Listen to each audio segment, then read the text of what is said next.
So Nate, we're here for our Fearless interview, and I'd like for you to let the folks know who you are, and then I'm going to ask you 5 questions, and so I'll let you take over. Well, thank you for the opportunity. My name is Nate Dominguez. I own and operate a company called BNI Arizona. BNI stands for Business Network International. I get the privilege of overseeing about 50 business networking groups here in the Phoenix metropolitan area.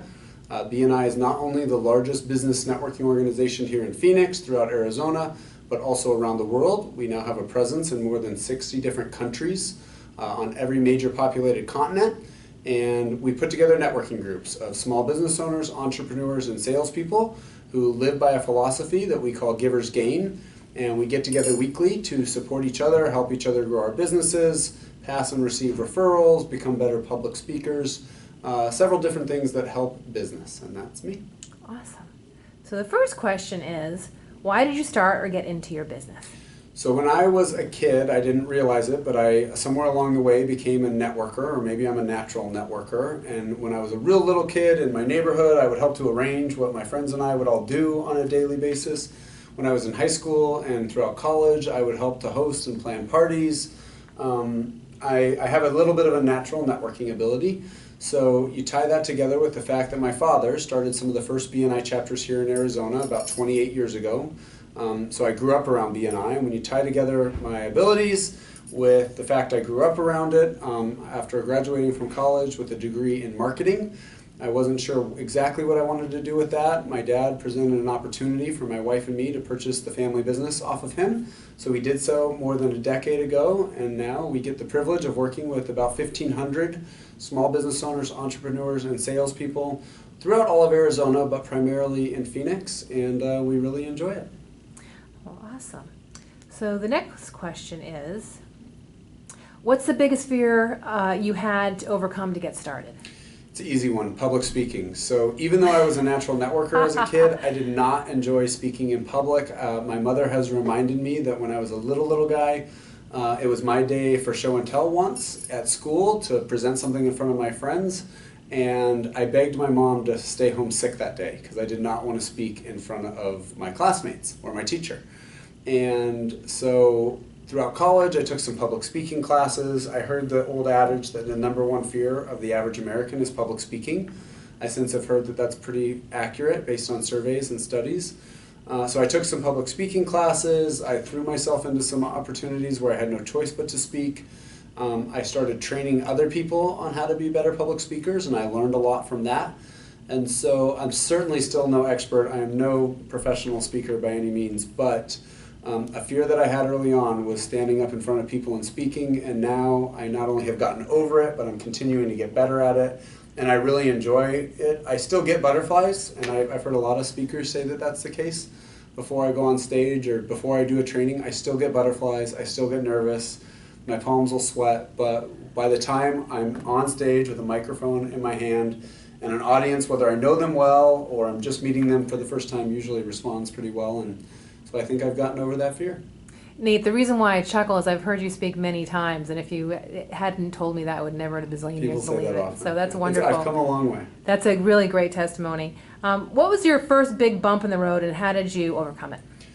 Lack of experience and starting my career and getting involved in the family business at a young age. I was 23 when my wife and I graduated from college. She went into a career path of real estate to work with her parents, pretty young and inexperienced. I did the same thing with my father, and immediately got inserted into a world that was made up of mostly men that were somewhat of good old boys, in my opinion, that were 40 and 50 plus, wearing suits and ties. This was a while ago.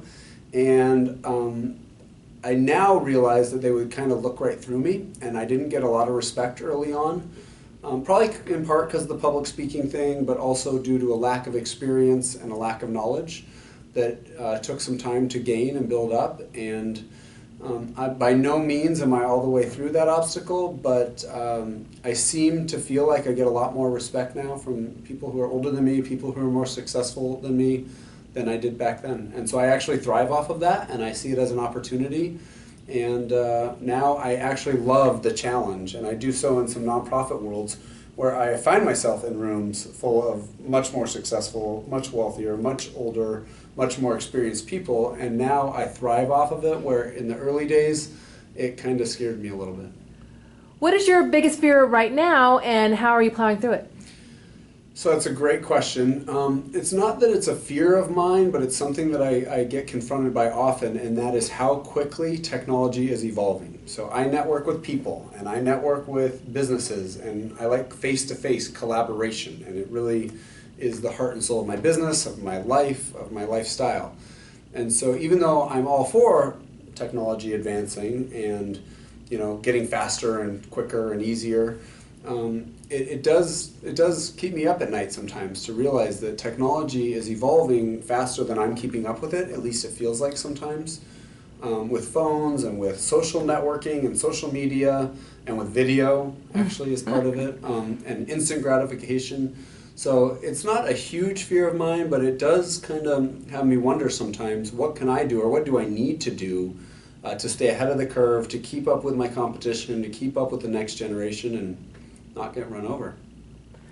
Okay, so last question. What is the biggest lesson you've learned about being fearless? All right, so the biggest lesson I've learned about being fearless, and something I think about often and I now attempt to teach to my kids at an early age, is that you got to keep at it, never quit. I've come across so many people who have great ideas or who have big passion for their business or their career or their community or their lifestyle, but they hit roadblocks, they hit bumps in the road, and they quit. And it's so easy to quit, I think, in our society nowadays and with my generation and in the world that we live in, that even though it isn't easy for me every time, I remind myself often when I'm confronted with an opportunity to quit or throw in the towel, whether it's a little project or dealing with a specific individual, the more that I don't quit or the more that I persevere and move forward, the better everything is. And so I like to challenge people and tell them not to quit, and that you'll come across challenges and forks in the road and bumps along the way and technological updates that you might not understand. But as long as you don't quit and keep moving forward and keep progressing, then it usually works out pretty well. At least it has for me. Well, Nate, I appreciate your time today, and I look forward to seeing you on December 4th at the well. Art of Fearlessly Doing Business show. Thank you. Thanks for having me. Take care.